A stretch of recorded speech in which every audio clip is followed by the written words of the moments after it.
de Direito Internacional e Direitos Humanos, tá? E tem um currículo que é impactante, que a precede de maneira fantástica, porque tem uma experiência internacional invejável e que nos deixa realmente muito encantados pelo fato dela ter aceito o convite para estar conosco nessa manhã no Brasil, no Rio de Janeiro, nessa tarde lá em Madrid. A professora é ex-candidata à sede italiana do Comitê Europeu para a Prevenção da Tortura, em 2019, foi professora associada sênior em Direito na Universidade de Santiago de Compostela, na Espanha, professora visitante de Direito Internacional e Direitos Humanos da Academia Interamericana de Direitos Humanos em Saltillo, no México, professora de Direito Internacional da SGT School of Law, na Índia, membro da equipe de professores da Escola de Profissões Jurídicas da Universidade de Roma III, associada externa da European Asylum Support Office, EASO, e do Conselho da Europa para projetos de implementação de normas europeias de direitos humanos na Armênia, Turquia e Moldávia. É especialista em Direitos Humanos e HIV, e vice-diretora do Conselho Internacional de Diplomacia e Diálogo da França, especializada, portanto, em Direito Internacional, Direito Constitucional Comparado e Direito da União Europeia. A professora já realizou uma série de eventos internacionais nos Estados Unidos, União Europeia, China, Coreia do Sul, Bósnia, Herzegovina, Turquia, Índia, Argentina, Chile e México, e agora está aqui conosco, para nossa alegria, para falar sob o título Luz e Sombra sobre o Sistema ONU de Direitos Humanos, o caso dos procedimentos especiais. Professora Antonieta Hélia, sinta-se muito bem recebida pela comunidade acadêmica do curso de Direito e do programa de pós-graduação em Direito da Universidade Federal do Estado do Rio de Janeiro. Nossa querida professora terá de 30 a 40 minutos para fazer a exposição de seu tema. Peço que vocês assistam com muita atenção. Essa gravação, eu peço autorização para gravar, para depois poder disponibilizar no nosso site esse encontro. E depois da sua apresentação, nós vamos abrir para as suas perguntas e vamos pedir que vocês, ao se inscreverem e proferirem suas perguntas, se identifiquem, nome, curso, ok? Gente, com a palavra, então, sem mais delongas, a professora vai falar, olha que bacana, ela vai falar em português, com espanhol e tal, e nós vamos procurar com maior compreensão. Entender o que a gente não entender, a gente pode até perguntar, de repente, em inglês, ou mesmo em português. Professora, a palavra é sua. Muito obrigada. Pode ouvir bem? Sim? Ok. Sim, está excelente.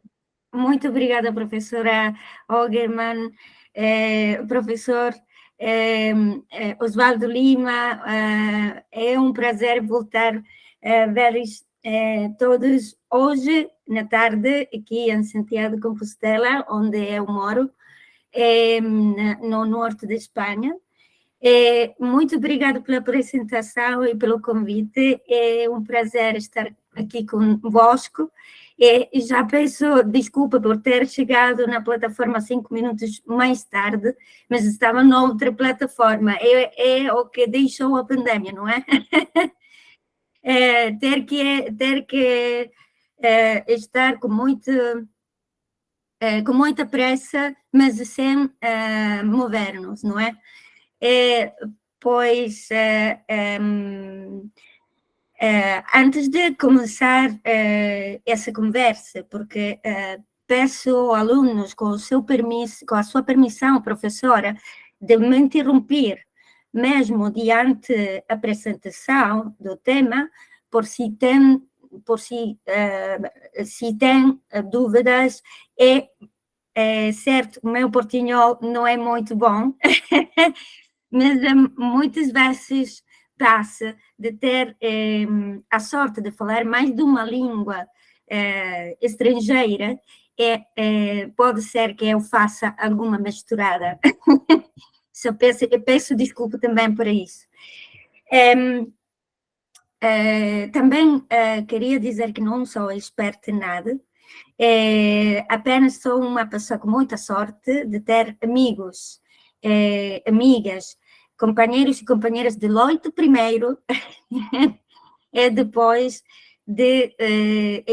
mesmo na academia, porque disso se trata. Quando falamos de direitos humanos, temos a obriga de pôr ao serviço da comunidade, seja local, seja nacional, seja internacional, as nossas competências, qualificações no serviço dos demais. Então, sou eu quem agradece o convite para poder partilhar algumas reflexões sobre um aspecto que muitas vezes acho que está esquecido, não é? Porque muitas vezes falamos de sistemas judiciais internacionais ou quase jurisdicionais, como o sistema dos Tratados das Nações Unidas, os comitês de direito econômico, sociais e culturais, por exemplo, etc., que tem uma especial relevância no sistema da ONU. Mas o sistema dos procedimentos especiais também tem muito peso e muito poder de impacto, especialmente nos últimos 10 anos, 10, 15 anos. Por quê? Porque é um controle, basicamente, de natureza política, não é? Não é um controle certo jurisdicional. Antes de analisar de forma crítica o que é que pode fazer um procedimento especial, temos que precisar que é um procedimento especial, que são os procedimentos especiais das Nações Unidas, porque normalmente usa-se esse termo para incluir, para ter todas aquelas medidas e instrumentos que desenvolvem uma função específica. Basicamente, os procedimentos especiais estabelecem-se por o Conselho de Direitos Humanos das Nações Unidas.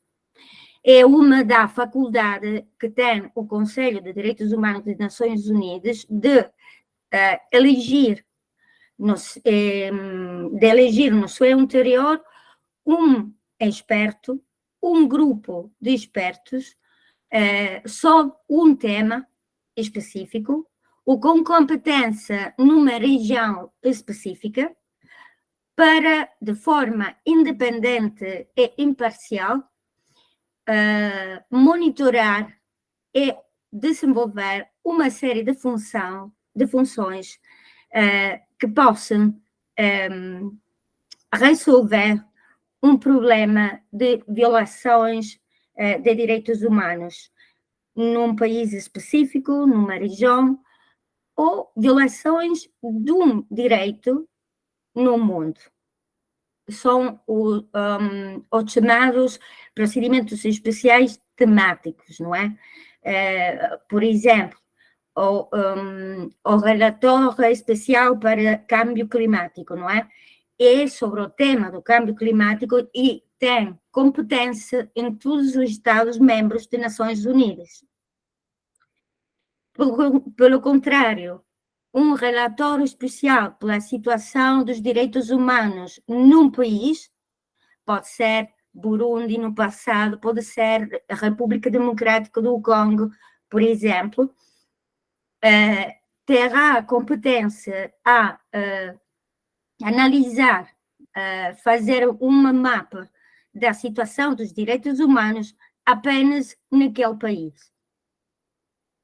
Esse é, em princípio, os procedimentos especiais,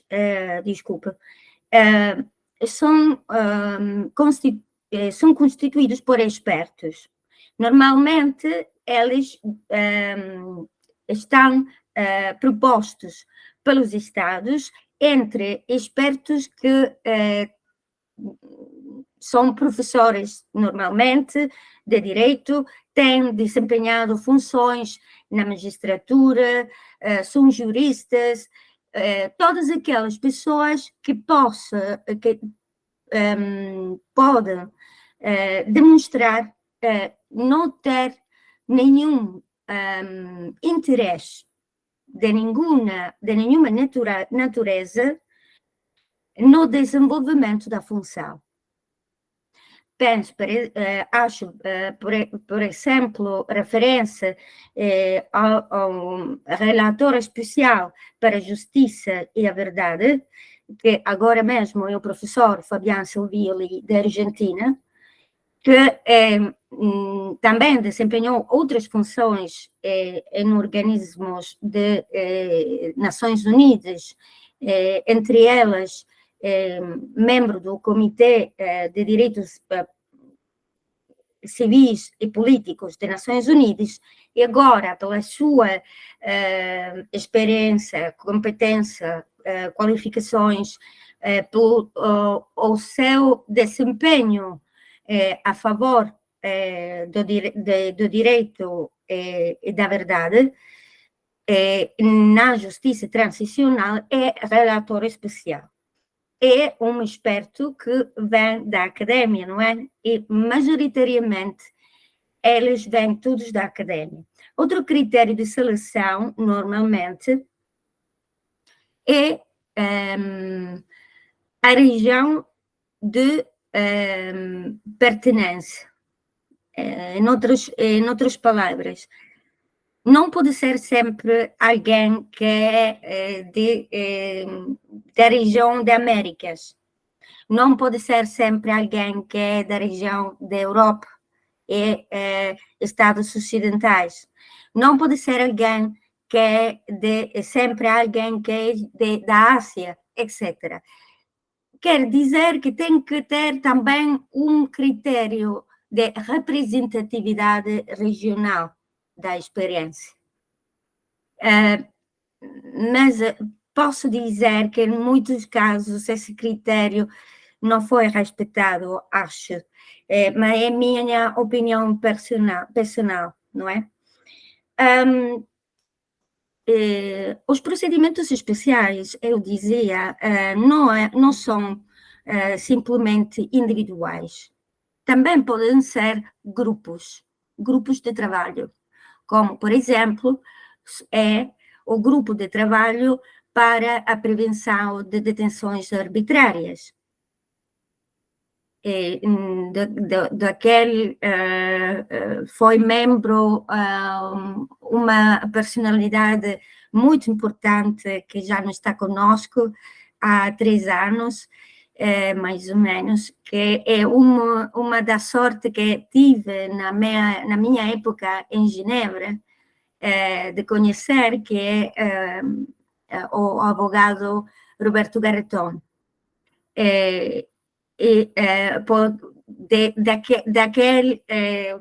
Por ele aprendi muitas coisas, sobretudo sobre a necessidade. Estamos falando, a última vez que falei com ele em pessoa foi em 2011, há muitíssimos anos, em Genebra, e ele dizia, isso é uma anedota particular, não é? Naquela época era membro ainda do grupo de trabalho para a prevenção de detenções arbitrárias, e dizia, veia que o sistema das Nações Unidas não estava a funcionar bem do interior, e dizia, se alguma coisa não está a funcionar, temos que fazer economia, é reciclar, não é? Então, temos que ver que é o que temos que arranjar na medida do possível e logo depois pensar se temos que trocar todo o sistema, se merece a pena trocar todo o sistema. Em outras palavras, dizia, há algumas coisas que ainda não funcionam no sistema, há muitos anos já. E estamos vendo agora que o atual autocomissionado de Direitos Humanos das Nações Unidas, o senhor Turk, acho que o apelido é Turk, peço desculpa por não ter pronunciado muito bem o apelido, chamou aos Estados há uma semana, acho mais ou menos, a criar uma agência do alto comissionado em cada país, pela situação terrível que muitos países, praticamente a nível global, pode-se dizer, por razões diferentes, estão vivendo. Assim que o problema da infraestrutura das Nações Unidas para a proteção dos direitos humanos é um problema antigo, há muitos anos que persiste. Mas eu tenho muita confiança, sempre tive muita confiança nos procedimentos especiais, precisamente porque é gente como nós. É gente que conhece a realidade, viveu a realidade na sua experiência, tem profissionalidade e qualidade e não está comprometido com nenhuma política. Então, tem mais poder de influenciar tanto os Estados na rama legislativa como na rama da política pública, que sei que é um tema que a professora Ogerman tem no seu coração, não? Da necessidade de reformar as políticas públicas para a efetividade dos direitos humanos, não é? E também é o meu. Partilhamos esse interesse e esse esforço também. Então, eles, na minha ideia, sempre tiveram a oportunidade de influenciar, e posso fazer muitos exemplos. Não sempre foi assim, porque precisamente por ser controles de natureza política, porque são os Estados-membros do Conselho de Direitos Humanos que estão, cada vez elegem o mandato, ou a pessoa que está no cargo do mandato, não é? A resolução do Conselho especifica as limitações desse mandato, o tema, a competência material, a competência territorial, etc, etc, etc. Mas no tempo, nos últimos 15 anos, mais ou menos, desenvolveram mais ali, por além das limitações, na praxis, mais formas de influenciar os Estados na sua ação de prevenção, primeiro, e logo depois de garantizar a restituição e a recuperação da situação anterior à violação dos direitos. Porque isso é muito importante. Os procedimentos especiais podem intervir antes mesmo da aprovação de uma lei, na sua influência. É uma influência política. Então, a pessoa no cargo tem que ter uma atitude especial para poder falar com o Estado e convencer esse Estado a modificar uma lei antes da sua aprovação, como foi no caso do Chile, por exemplo. Acho que foi em 2008, estava em discussão no Parlamento chileno uma reforma dos direitos da lei de manifestações de folga. Então, dois procedimentos especiais, o relator especial sobre liberdade de manifestação do pensamento, o relator especial sobre a liberdade de associação fizeram um manifesto conjunto, uma declaração conjunta, pedindo ao governo, ao parlamento chileno, e indicando possíveis violações de direitos, uma vez que essa lei ia se aprovar. O resultado foi que a lei modificou-se seguindo as linhas dos procedimentos especiais. E peço de ter atenção que trata-se de mecanismos que não produzem atos juridicamente obrigatórios. E talvez a sua influência é ainda maior que as decisões dos comitês no sistema de tratados. Como que essa função diplomática que os procedimentos especiais têm pode ter um peso enorme. Mas, hoje em dia, em alguns casos, é minha opinião, claramente, é ali a sombra, porque é uma linha muito sutil. Não se meter em assuntos políticos, quando não é uma instituição jurisdicional, mas diplomática, como pode ser o procedimento especial. Há alguns casos de relatores especiais que não desempenham, na minha opinião, a sua função no respeito do seu papel e do código de conduta dos procedimentos especiais, porque esses procedimentos especiais estão submetidos a um código de conduta aprovado também pelo Conselho de Direitos Humanos em 2007, com a resolução do Conselho número 5/2. 5/2. Nesse código de conduta é importante relevar que no artigo 3 do Código de Conduta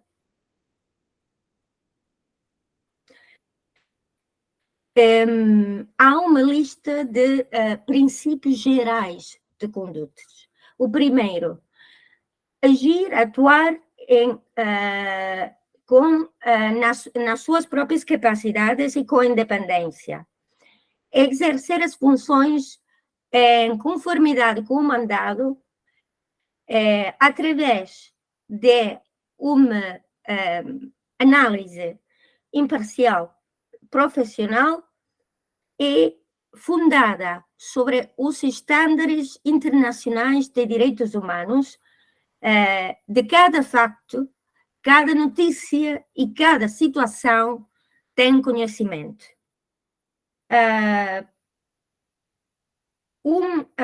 Relator especial tem que ser livre de quaisquer influência, estímulo, pressão, influência política, etc.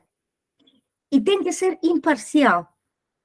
Quer dizer que o metro de medida, a mensura aquela que tem que comparar a situação que tem na sua análise são os estándares de direitos humanos do sistema das Nações Unidas. São normas. Aquilo que cambia, que é diferente, é a forma de fazer prevaler esses estándares, aqui nesse caso, através de medidas diplomáticas. A aplicação do direito internacional de direitos humanos a relações diplomáticas. É muito importante a função que tem. Que instrumentos o Conselho a todos eles dá? Primeiro, basicamente, não temos muito tempo para fazer toda a lista dos princípios gerais no artigo 3, o estatuto, o status, etc. Mas vamos fazendo referência no largo dessa apresentação. Os instrumentos que têm os procedimentos especiais são diferentes. O primeiro é a visita no terreno, num país. Quer dizer que o Estado, o procedimento especial, pide a um Estado, nesse caso Brasil, de fazer uma visita para monitorar a situação, por exemplo, do direito à saúde, no caso do relatório especial para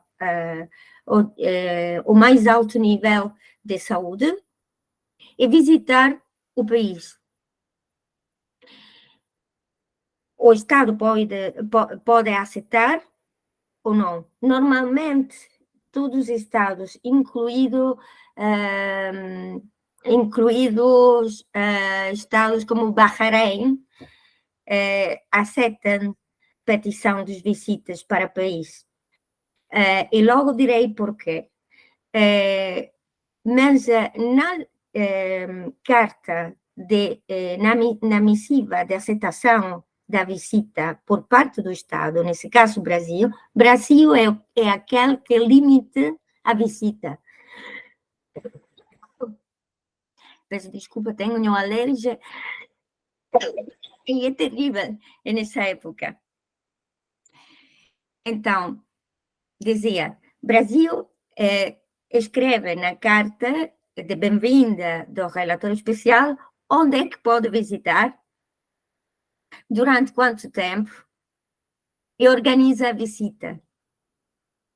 Porque não deixa de ser uma visita diplomática, não é?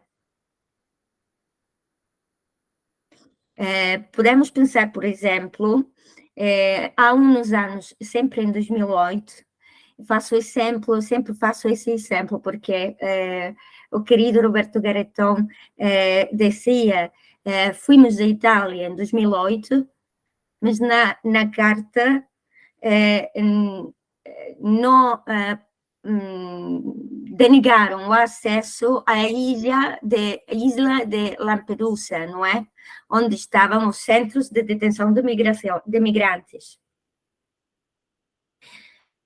Porque também é um tema a cargo do Grupo de Trabalho de Prevenção de Detenções Arbitrárias, não é? A detenção arbitrária de migrantes, pois em 2008 eles não puderam ir, porque o Estado italiano proibiu na carta de poder ir. Mas no informe final, também o Grupo de Trabalho señalou que não havia havido possibilidade de acertar que a situação na isla fora melhor para os migrantes. Ali, essa pressão política, não é? Mas a parte do sistema de visitas por países que tem, quando se trata de um representante especial individual, é sempre o indivíduo no cargo que faz a visita. Quando é um grupo de trabalho, normalmente é um subgrupo do trabalho, de trabalho, 3, 4 membros do grupo que faz a visita. Depende. Mas assim, se é um grupo, nunca é uma pessoa. A parte de a visita, também os procedimentos especiais podem receber queixas individuais.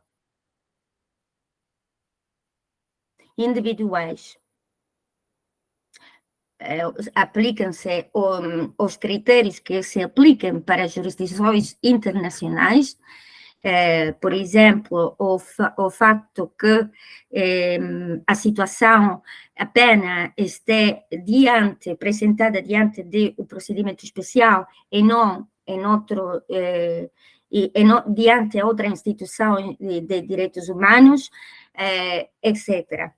Mas a particularidade também é que os procedimentos especiais têm a chamada rapid response. Quer dizer, no momento mesmo que está a ocorrer a violação, a representação da sociedade civil pode fazer, no mecanismo que está na mesma página do Alto Comissionado das Nações Unidas para os Direitos Humanos, na seção dedicada a procedimentos especiais, tens a lista dos vários procedimentos especiais. Faço um exemplo: direitos das minorias indígenas, dos povos indígenas, não é? Pois há uma violação em ato. No mesmo momento, mesmo se não concluiu a violação, você pode chamar através dessa página e sinyalar e precisar a intervenção imediata do procedimento especial. Sim, professora. Professora Antonieta, eu estava esperando um momento para lhe passar uma informação muito importante em relação à violação de direitos de povos originários, de indígenas aqui do Brasil, que está acontecendo nesse exato momento. Uma medida provisória que foi aprovada na Câmara dos Deputados e que, portanto, pode se transformar em lei, que esvazia as competências do Ministério dos Povos Indígenas, contemplando um projeto de lei que estava tramitando desde 2007 e que vinha sendo barrado. Agora, eles juntaram tudo, não só ataque aos povos originários, esvaziando as competências do Ministério que foi criado pelo novo presidente Luiz Inácio Lula da Silva, mas também esvaziando as competências do Ministério do Meio Ambiente, da proteção do meio ambiente. Enquanto a professora estava falando, eu estava pensando, caramba, não seria o caso dos representantes da sociedade civil pedirem ao Alto Comissariado de Defesa dos Direitos Humanos um procedimento especial? Seria possível, professora Antonieta? Pois, não conheço, obrigada por esse, porque ali, em vez de se vê quanto mais perto dos problemas e das violações são os procedimentos especiais com relação aos comitês de tratados, desde o meu ponto de vista. Não conheço a situação específica, mas é certo que pode-se fazer uma petição, pode sinalar o caso na página. Agora, eu acho que a competência transversal pode ser competência de relator especial para meio ambiente, relator especial para direitos dos povos indígenas, etc. Porque outra maneira também que tem de intervenir, como eu dizia antes, é de fazer declarações conjuntas, porque há problema, como você dizia, justamente que são transversais, violam violam direito a um meio ambiente saludável, violam os direitos dos povos indígenas, entre outros, por exemplo, o direito a participar e o direito de propriedade ancestral das terras, etc., não? Então, isso, eu, se quiser, podemos também falar juntas, noutro momento, noutro dia, para apresentar o caso, e vamos ver se é possível apresentar nós ou alguma ONG que está no lugar, que seja interessada, porque muitas vezes o problema é que temos médios, mas onde é que está a ocorrer a violação? As instituições da sociedade civil não conhecem como fazer. Esse é um problema muito grande. Então, essa é outra parte da minha sorte de fazer o que faço, não é? Ajudar a dizer, olha, que isso que está a ocorrer também pode chamar a X procedimento especial para que intervenir, não é? É muito importante porque esses procedimentos têm uma relação mais ou menos mais direta, não é? Porque também não deixam de ser expressão da sociedade civil também porque vem da universidade, por exemplo, não é? Não são representantes de multinacionais, não são representantes de instituições políticas, etc. Por isso, para mim, a confiança nesse tipo de instrumentos é muito grande. Então, se logo quiser, podemos falar nisso para ver o caso e ver o que podemos fazer para que se pode intervenir. Mas também a pergunta logo vou voltar o tema também, mesmo se há uma lei, normalmente o Poder Executivo tem, no caso do Ministério, tem a possibilidade de adotar decretos numa situação de emergência. Isso quer dizer que pode superar a lei, porque no caso específico a competência é executiva, não é? Então, isso é um caso muito interessante. Com muito prazer falaremos quando quiser sobre o tema. Ademais de essa possibilidade, não, de emergency situation, dos casos individuais das visitas nos países, também os procedimentos especiais contribuem ao desenvolvimento do direito internacional de direitos humanos, porque podem fazer estudos. Podem fazer estudos sobre casos, sobre temas, sobre relações, implicações transversais entre direitos, por exemplo. Mas a coisa mais importante é a influência que pode ter na modificação de uma lei, incluindo numa organização supranacional, como é a União Europeia. Por exemplo, um exemplo um pouco mais recente, não é? Um pouco mais há um par de anos, 2021. O relator especial para a prevenção efetivamente foram 2 relatores especiais. O primeiro é o relator especial para a prevenção de abusos sobre menores, e o outro é o relator especial sobre direito à privacidade, não é? Esses 2 pediram ao Parlamento da União Europeia de modificar uma diretiva de 2005, acho que fora, não lembro-me com claridade, mas acho que sim, que fora de 2005, conforme pudesse introduzir uma proteção, uma proteção específica às nenas e nenos de o abuso sexual na internet.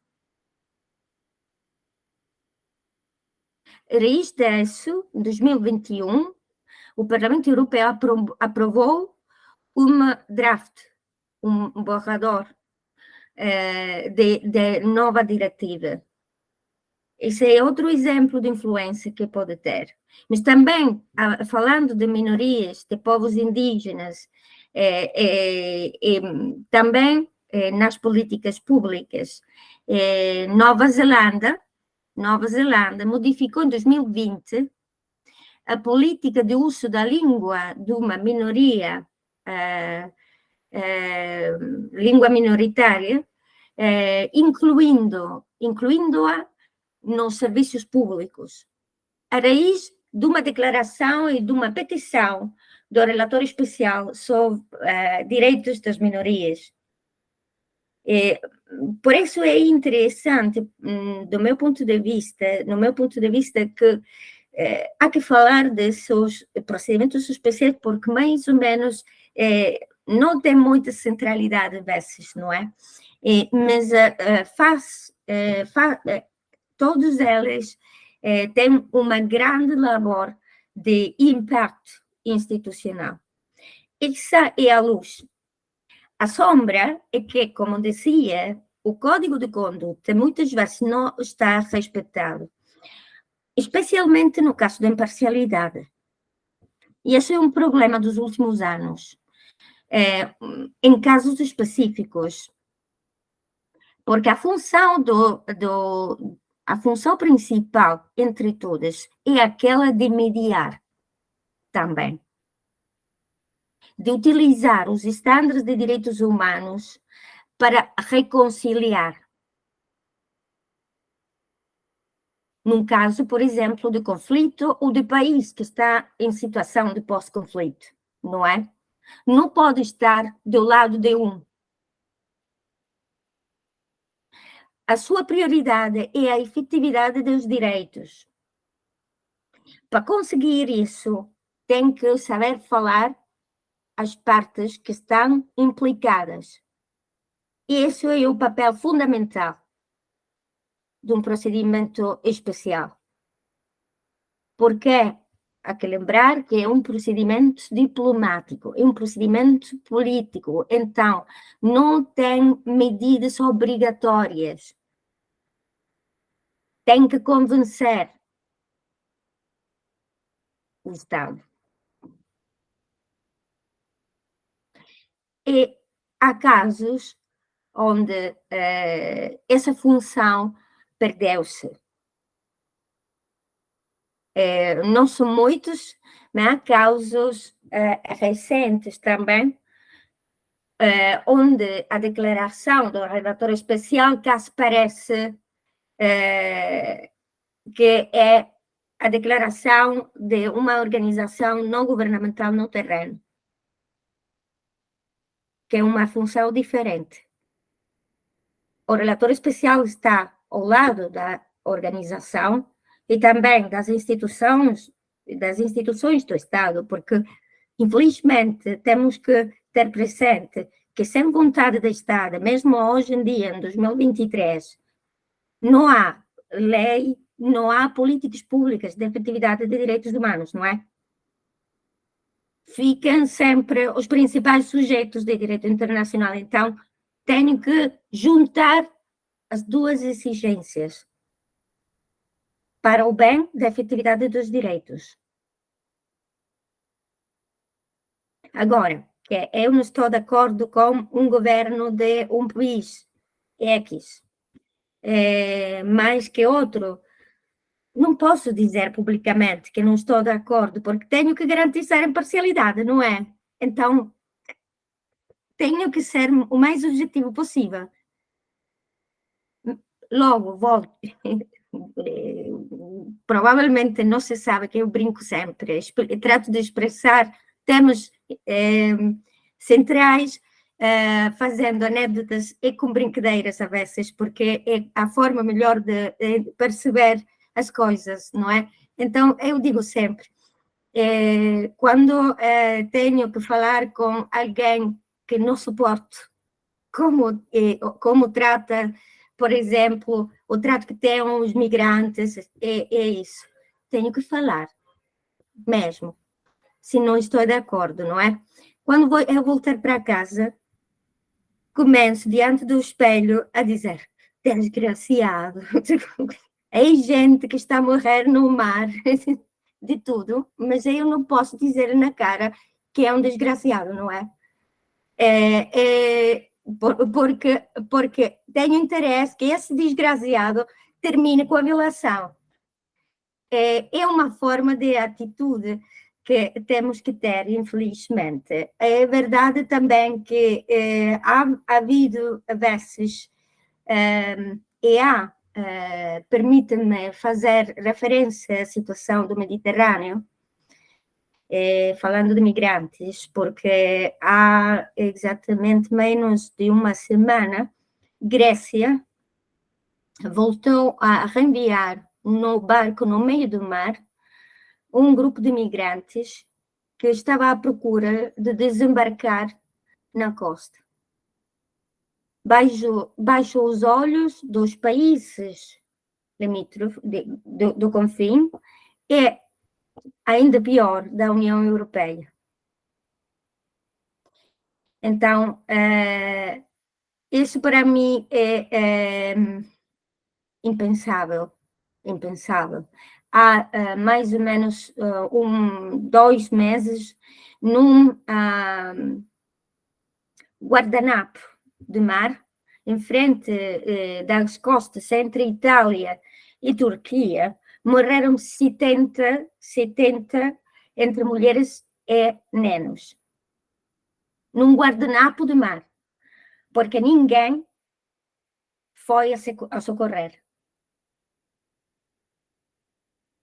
Então, talvez, o que está a faltar também é a vontade de chamar essas instituições para intervenir, para estar num terreno, para tratar de influenciar, na medida do possível, o que é que há que adotar, não é? Porque a raiz desse acidente, o governo da Itália adotou uma série de medidas mais restritivas com a imigração e mais dura com a repatriação dos migrantes ilegais, considerados ilegais. Quero dizer aqui também que não foi só apenas Itália, não é? Foram outros países. Venho de fazer referência à Grécia, não é? Mas é uma paradoxa muito grande, porque o respeito da dignidade humana e dos direitos humanos forma parte dos princípios fundamentais do Tratado de Lisboa, institutivo da União Europeia. Em conformidade com a proteção internacional de direitos humanos estabelecida na Declaração Universal de Direitos Humanos. E ali a falta muito grande de vontade e a substituição dos interesses econômicos em lugar da centralidade da pessoa. E isso está a ocorrer a nível regional, mas também a nível universal. E por isso é muito, muito importante dar mais peso e que a função de os relatores especiais não tenha sombra de falta de imparcialidade. Não pode ser, tem que ser sempre em conformidade com o código de conduta. Sempre. E ter aceito a opinião contrária do Estado, e esperar uma opinião contrária do Estado, porque um Estado não gosta de ter um experto que diz a tua empresa multinacional que tem sede no teu Estado está a violar os direitos dos trabalhadores. Não quer ouvir isso. Então, há que saber dizê-lo. Primeiro. E, em segundo lugar, outra coisa mais importante que acho que tem na mão os relatores especiais é também de reconciliar a gente. Porque, falando, por exemplo, de justiça transicional, não é? E naquelas situações de pós-conflito, eu sempre digo que as guerras entre Estados,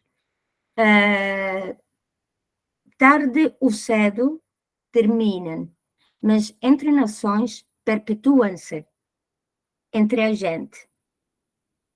Então, a função que tem o relator especial é ir à gente e tratar de reconciliar a gente também. Então, tem uma doble função, horizontal entre a gente e vertical entre a gente e as instituições dos Estados. Também há que dizer que, em qualidade de expertos, os relatores especiais exercem suas funções pro bono. Não percebem compensação econômica. Não recebem compensação econômica precisamente para garantizar independência e imparcialidade. Apenas têm uma cobertura de despesas nos casos das visitas por país. E também, outra coisa mais, o mandato normalmente pode ser temporâneo, quer dizer, cria-se expressamente para monitorar uma situação de emergência e logo renova-se com uma resolução, porque sempre tem que ser o Conselho de Direitos Humanos que decide a extinção do mandato, a conclusão do mandato ou a renovação. Ou também pode ser permanente, como é, por exemplo, aquilo que criou-se em 2022, o relator especial sobre o câmbio climático, não é? Que é permanente. É permanente, mas o seu mandato renova-se cada 3 anos. Tem que apresentar, cada relator especial, cada grupo de trabalho tem que apresentar uma relação anual, um informe sobre a atividade, conclusões e, sobretudo, manter uma conversa constante com todos os Estados, em base à própria competência material. Então, acho que foi mais além do tempo que tinha o privilégio de ter. Não sei quanto tempo tenho, mas, professora, não quisera aproveitar muito da paciência. Não, professora, nós é que agradecemos muitíssimo e vamos abrir agora para as perguntas, e eu gostaria de colocar uma observação, professora, que tem muito a ver com o que a professora falou a respeito do posicionamento e do caráter daqueles membros dessas comissões especiais, que tem a ver com a questão da imparcialidade, e que eu sempre comento com os meus alunos em relação à posição dos magistrados, dos juízes.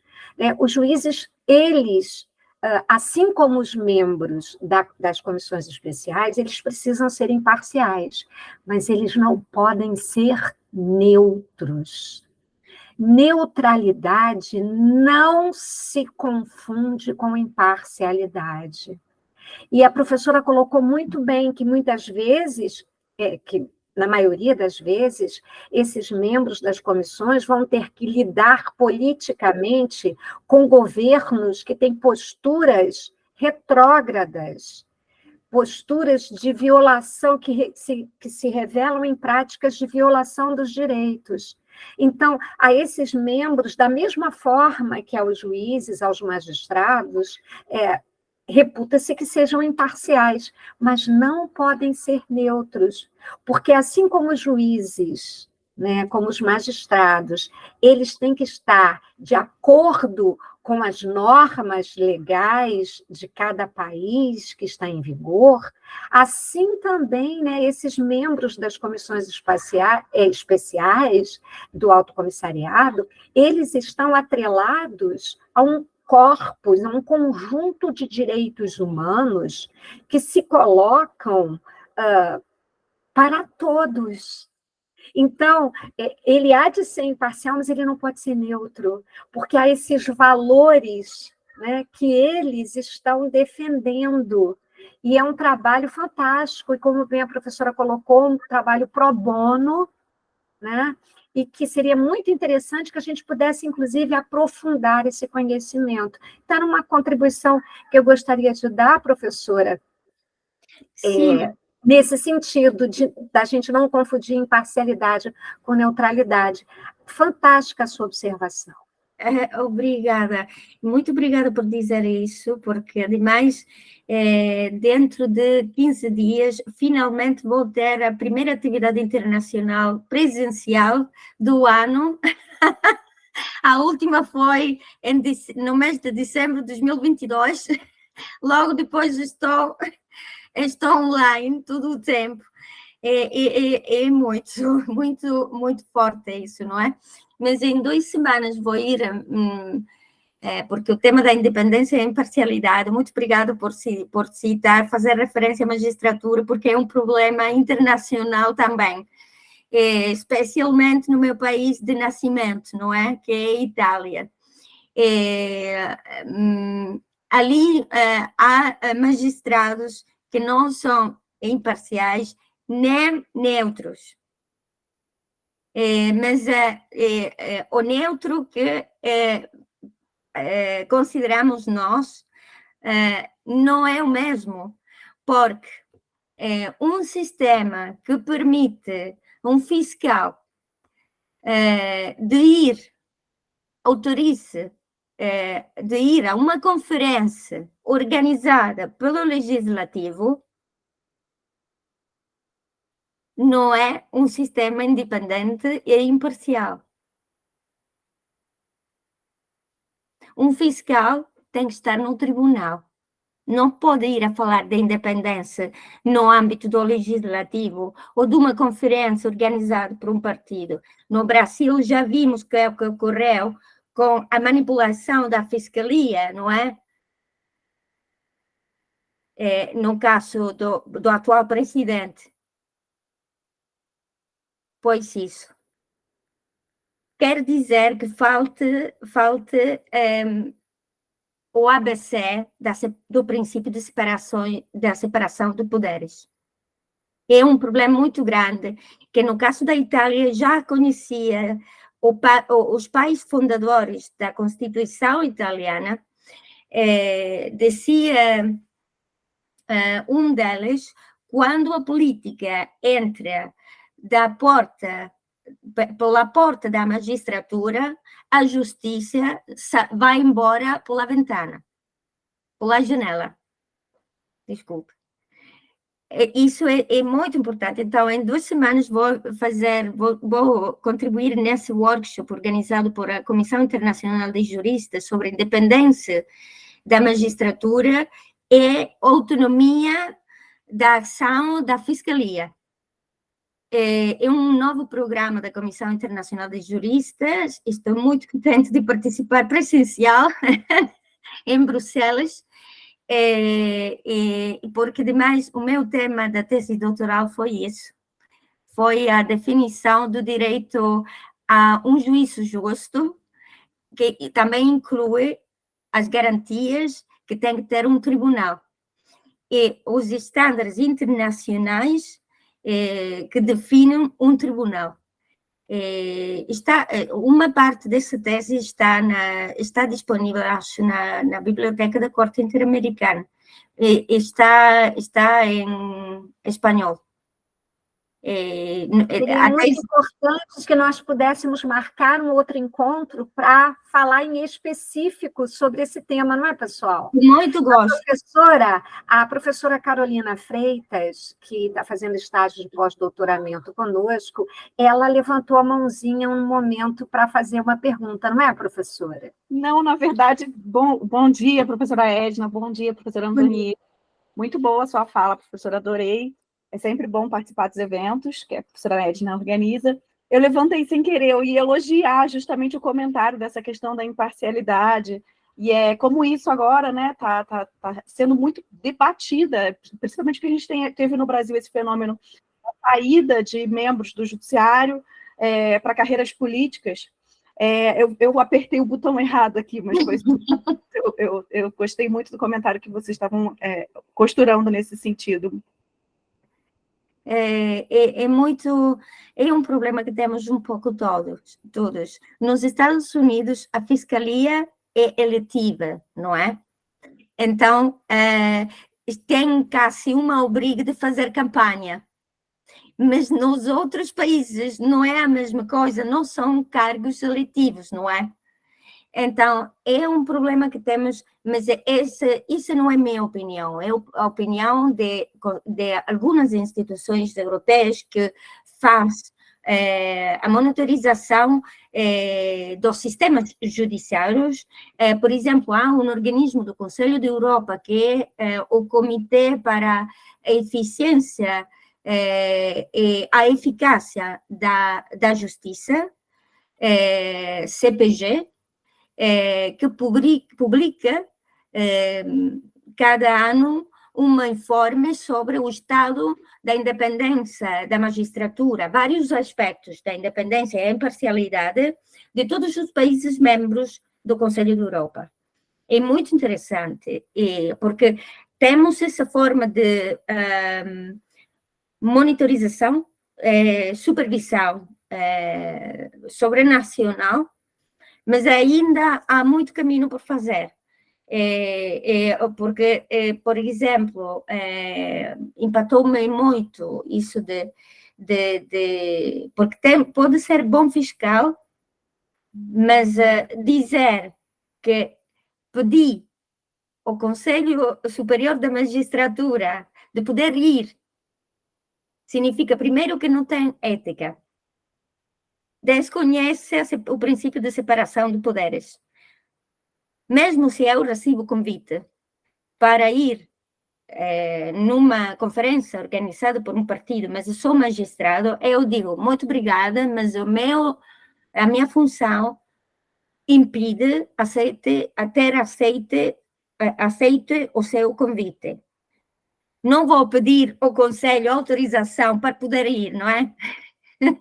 Porque eu sei que vou ter autorização pelo Conselho.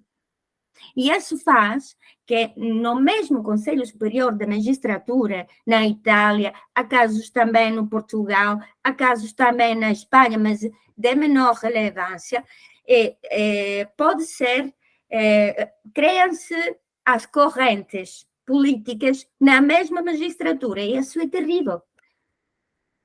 Isso é terrível, porque logo, quando eu vou ir num tribunal, eu vou lembrar que esse fiscal tem ideia daquele partido.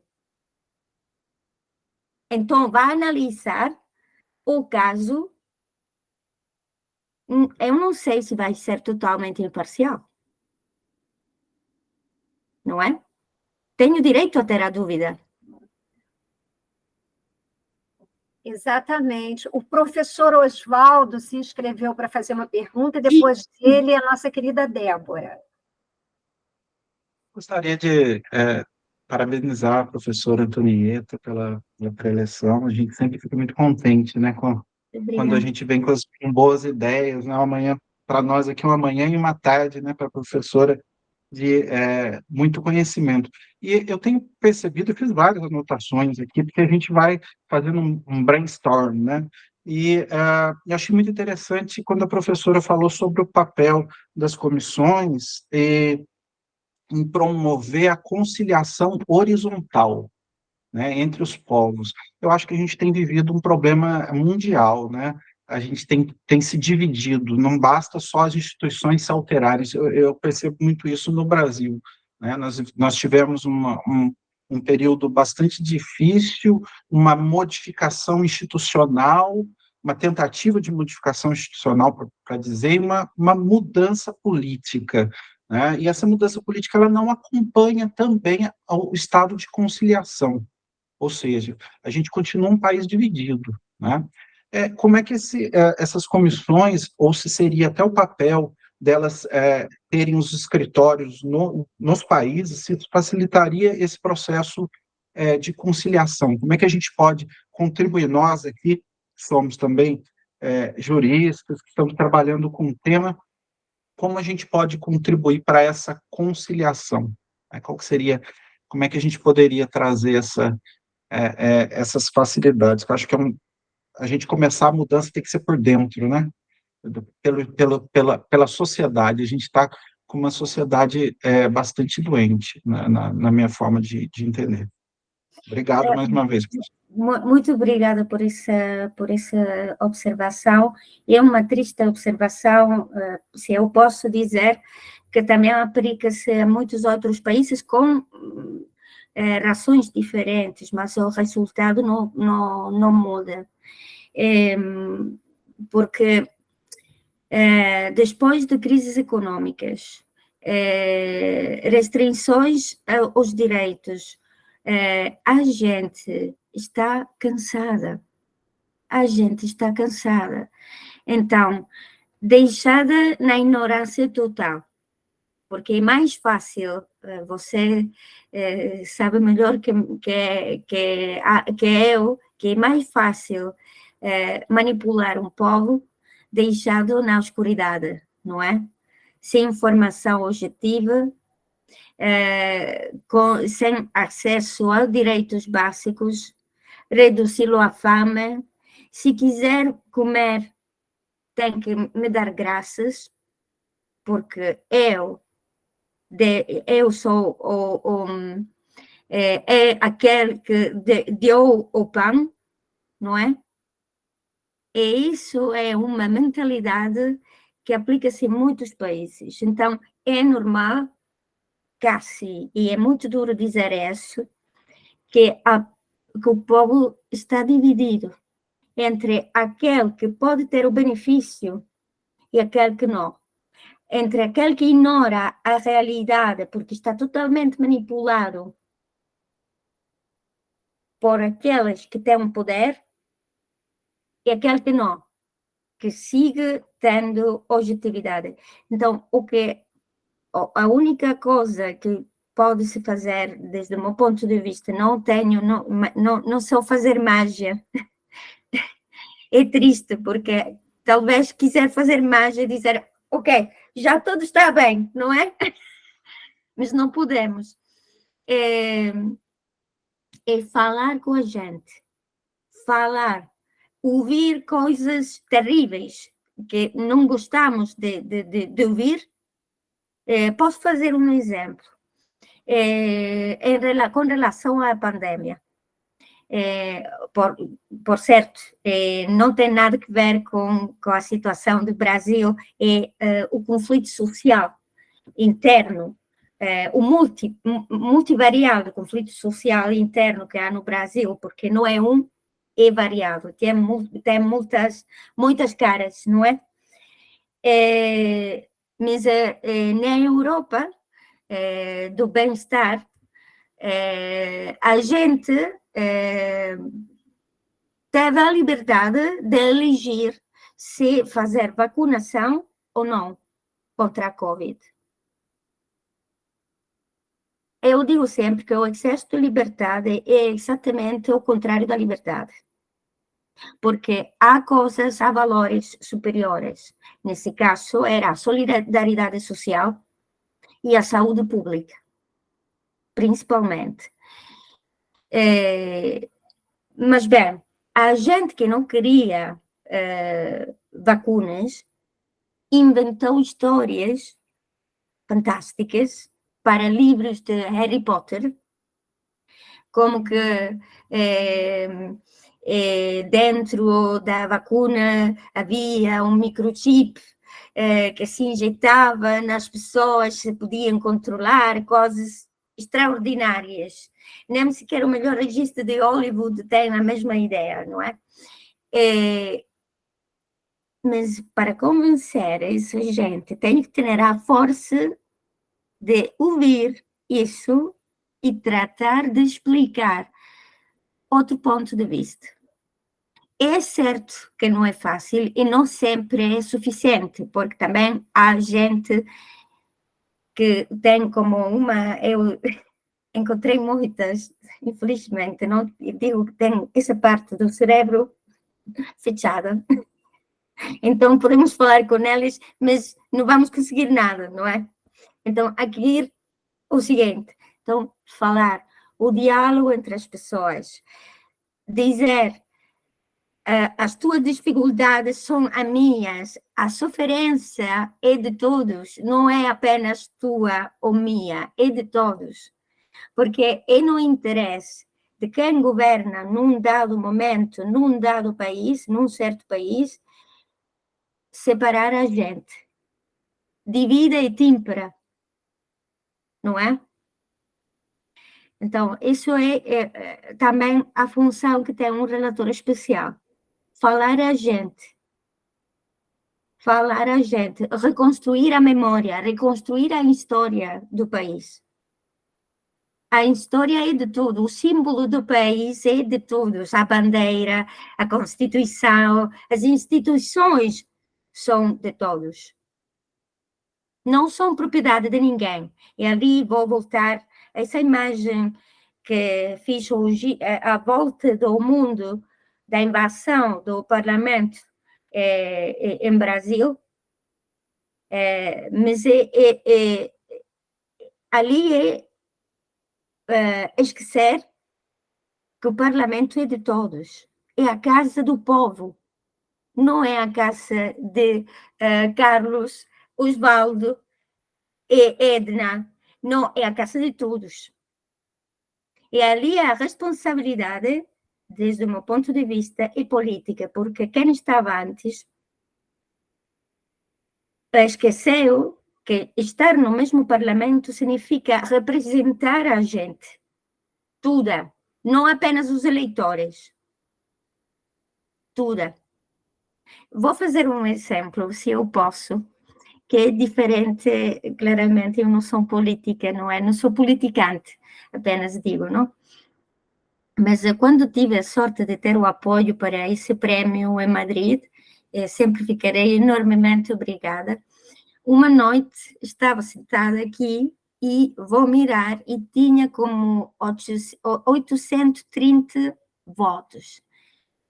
Chorei, não estou a brincar, porque o primeiro que pensei é quanta responsabilidade tenho. 830 pessoas de quaisquer lado do mundo me estão dando confiança, não é? Em pequeno, num parlamento. Aquele que te dá voto de confiança e aquele que não. Tem que estar mais perto dele.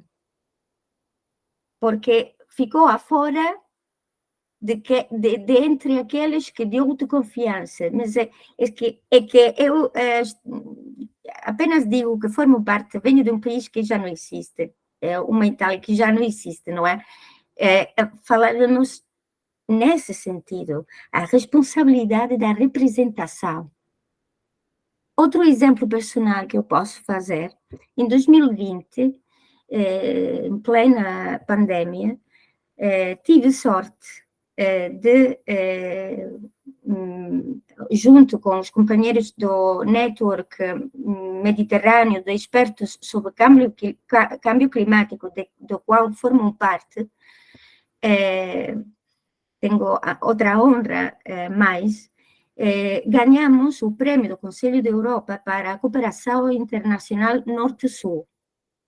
Em 2021, o governo, ou seja, o Conselho da Europa organizou a celebração e a entrega do prêmio no Parlamento de Portugal.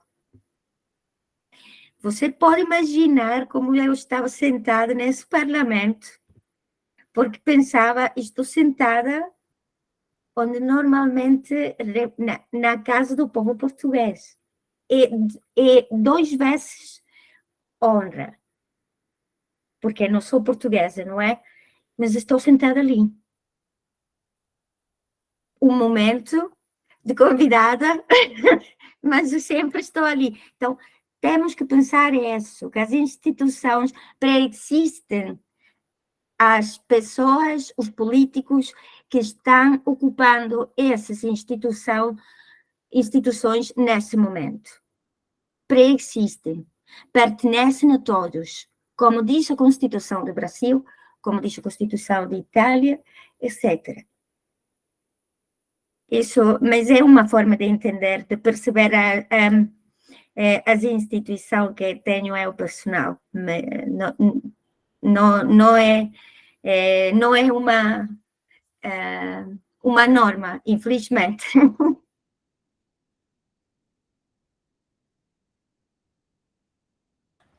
A Débora também se inscreveu, né, Débora? E aí eu vou fazer o seguinte, gente, quando a professora Antonieta estiver respondendo a Débora, eu vou encerrar as inscrições, ok? Bom dia a todos e todas. Professora Antonieta, parabéns pela apresentação. E quero também agradecer a professora Edna, né, por ter proporcionado a gente, né, participar dessa palestra. A minha pergunta, ela está relacionada a um caso, né, que a gente está acompanhando, que é o caso de racismo, né, sofrido pelo atacante do Real Madrid, que é um jogador, né, cidadão brasileiro, o Vinícius Júnior. E a gente sabe, assim, como na Espanha e os outros países, né, a gente sabe que o racismo é algo latente, né, e é pauta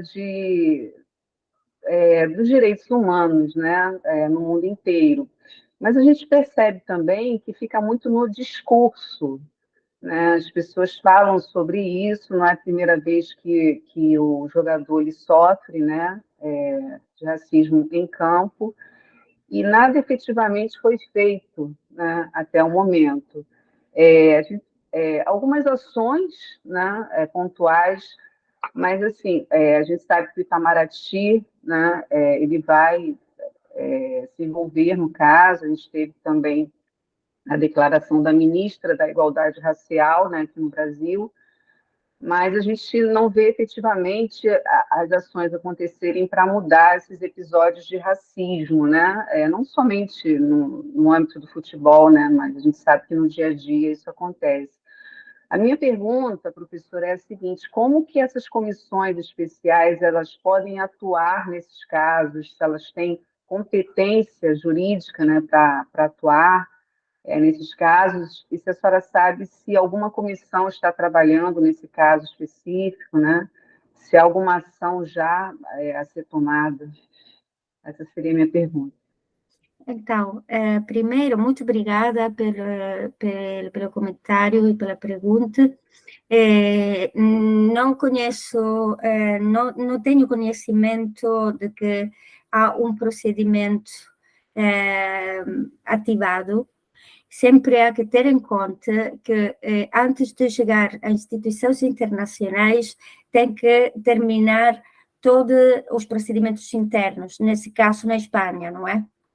E uma coisa que uma direção da jurisprudência espanhola, com diferença à jurisprudência de outros países, é o reconhecimento de casos de racismo, não é? E a condenação. Também porque na Espanha os juízes têm uma obriga de convencionalidade, um pouco como é agora no Brasil, depois da reforma do artigo 5, acho, não é? Da Constituição. No caso da Espanha, sempre foi o artigo 10 da Constituição.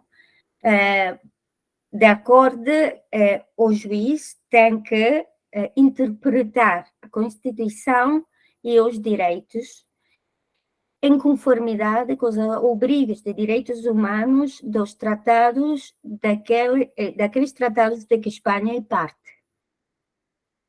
Então, faço muita confiança que pode ter um procedimento, mas tem que ser a vítima, nesse caso, em ativar o procedimento. Outra coisa é a falta de reconhecimento, repito, não conheço um concreto se há já um procedimento jurídico no penal aberto, porque nesse caso estamos no âmbito do penal, não é? Não sei, mas o que é importante é talvez a falta de resposta por parte da sociedade, mesmo da sociedade de futebol. Isso é um problema muito grande. Também, com precedência, ha havido mais casos, não tanto na Espanha, e isso é preocupante, porque são casos de agora, hein? E isso dá a ideia da transformação que estamos vivendo em certas áreas da Europa, até aumentação de falta de respeito para as mulheres, violações de direitos dos nenos e das nenas e adolescentes, e extremização de casos de racismo, não é? Em todos os setores. Mais grave, ainda mais grave, quando é no desporto. Ainda mais grave, se pode ser. Mas, por exemplo, há 10 anos, mais ou menos, tivemos um caso muito enorme de racismo até um jogador de futebol que tinha nacionalidade italiana, nasceu na Itália, de pai italiano e mãe, não lembro agora de que estado africano era, mas conseguiu logo a nacionalidade, mas era um jogador de cor, não é? Então, o treinador chamou para a nacional, para a equipa nacional, os mesmos que apoiavam a nacional nas competições, ou seja, os mesmos italianos, faziam manifestos racistas durante os partidos da UEFA ou da FIFA. Isso é também outro ponto, porque quando trata-se de desporto e de futebol, quem é competente normalmente é o Tribunal de Desporto, também para esses temas. Mas sempre tem que ser ativada a instância por parte da vítima, não é?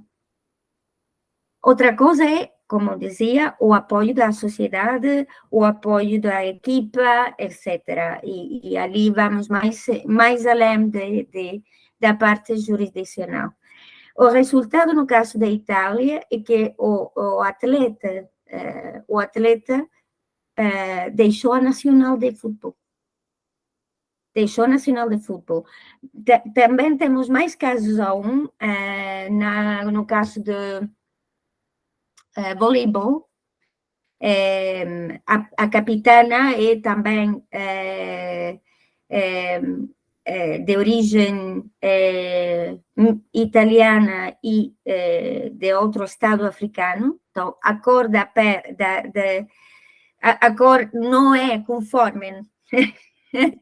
É ridículo na minha cabeça. Então, quando a equipa nacional de voleibol feminino ganhou, ela foi objeto de discriminação interseccional pela raça, por ser mulher e por ser lesbiana. E ainda estamos à espera de determinação judicial, de que se faz alguma coisa. Ninguém fez nada. Ninguém. Por isso, é muito importante se ativar também da sociedade, por parte da sociedade civil, quando assistimos a essa situação, que infelizmente são muito mais cada dia. Obrigada. Professora Antonieta, nós é que agradecemos a oportunidade de estar consigo e colocamos a nossa instituição à sua disposição.